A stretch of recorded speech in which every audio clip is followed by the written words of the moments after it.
The Royal Rumble is awesome. It's just 30 wrestlers trying to kick the crap out of each other and then trying to throw the other one over the top rope.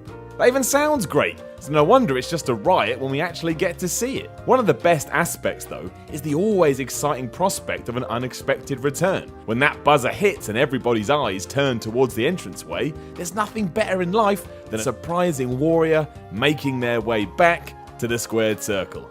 I tell ya, it's better than sex, kinda. I'm Simon from What Culture, and this is the 10 best WWE Royal Rumble returns ever. Number 10, Jim Duggan. Jim Duggan almost blew up the Scott Trade Center when he returned at the 2012 Royal Rumble at number 19. The very first winner of the match back in 1988, the crowd went crazy when his trademark "ho" hit and he waddled to the ring with his trusty 2x4. It must have been noticed by those in the back because Hacksaw went on to have a few appearances on SmackDown, where he teamed with Santino Marella, and then of course, he got to be on Legends House, which is actually a very entertaining show.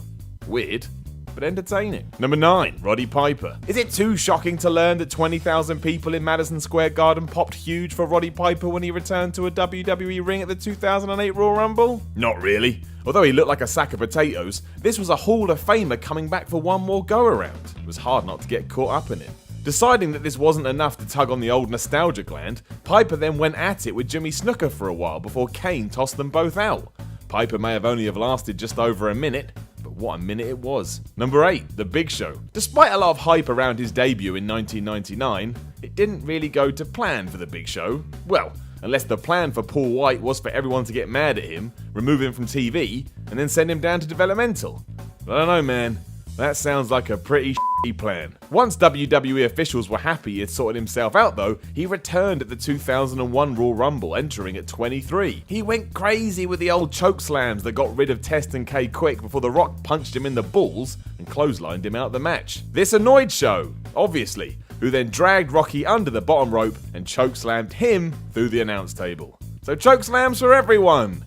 What a night it was. Number 7, Goldust. Goldust loves returning at Royal Rumbles, and seemingly, the crowd loves him coming back at the event too. His first go-around was in 2002 when he was the second entrant starting the match against Rikishi. This was especially significant as Dustin Runnels had spent the last 2 years in WCW before the buyout, and he had a good run here, lasting 16 minutes before The Undertaker chokeslammed him over the rope. Fast forward to 2006 and Goldust once again made a surprise return at the Rumble, entering at 29, and then he did it again at 2013 with the added twist that he battled and teamed with real-life brother Cody Rhodes during it. Cody would eventually eliminate him, but it all made for a very nice trifecta of comebacks. Number 6, Diesel. WWE may have ruined the idea of the Royal Rumble in 2011 by letting it have 40 competitors, but given that Kevin Nash, aka Diesel, walked down the ramp at number 32, it's all okay. His first appearance as Big Daddy Cool in over 15 years, he did his thing, and then got thrown out by Wade Barrett. Following on from this, he was signed to a Legends contract and got involved in that well-remembered storyline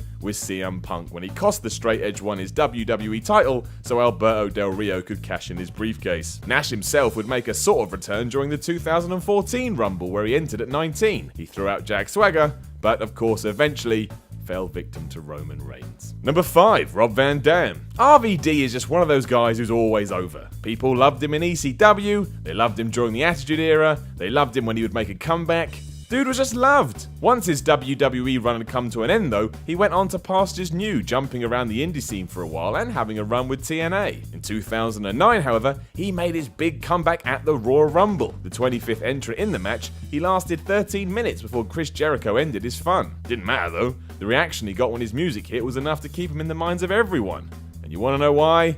Because everybody loves him. Number 4, Triple H. Although he made his official return a few weeks before the 2002 Royal Rumble, that was his first match back, and Triple H's whole comeback after tearing his quad was just awesome. After a ridiculous ovation on Raw, he picked number 22 for the pay-per-view itself, finding himself alone in the ring with one Stone Cold Steve Austin, his partner in crime when the injury happened. The two kicked the teeth out of each other and, of course, eventually Triple H went on to win the Rumble and beat Chris Jericho for the Undisputed Championship at WrestleMania 18. All this also meant he missed the Invasion debacle, so it all worked out pretty well for the game if you ask me. Number 3, Mr. Perfect. Mr. Perfect Kurt Hennig will forever be considered one of the best ever. Why? Because he's one of the best ever. It's that simple.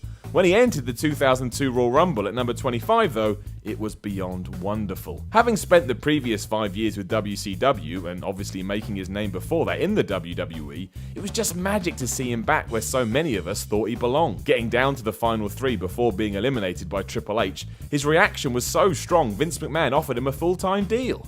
Makes me feel all warm and fuzzy inside. It sucks he was gone from the company in May after the infamous plane ride of hell.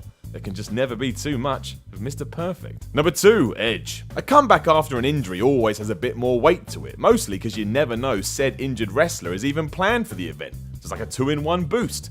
This was Edge all over in 2010 when he returned after being out for 6 months. Coming in at number 29, he had his hand raised at the end after throwing out John Cena, which really does wrap off a comeback very nicely. Heading to WrestleMania 26 to face Chris Jericho for the World Heavyweight Championship, he lost. And then it was back to business. Number 1, John Cena. When John Cena popped up as number 30 in the 2008 Royal Rumble, it was almost unreal. The man who can't be seen was meant to miss 7 months of action after relinquishing his WWE Championship late in 2007, and yet here he was in Madison Square Garden with the fans going absolutely nuts. The whole moment was legitimately epic, made all the more special by everyone in the ring stopping and facing the aisleway to see what the hell was going on. Just to cap it all off, Cena won the damn thing. It would be hard to argue this wasn't the best moment of his entire career. Go and watch it on YouTube or the network now. You'll get chills. Know of any other awesome comebacks at the Royal Rumble? Let us know in the comments below, and then don't forget to like, share, and subscribe. Then you can come follow me on Twitter at SimonMiller316. I'm Simon from What Culture, and all I'll say is this. Who is gonna be number 27 in the Royal Rumble? I mean, I'm pretending it's me. It's not me.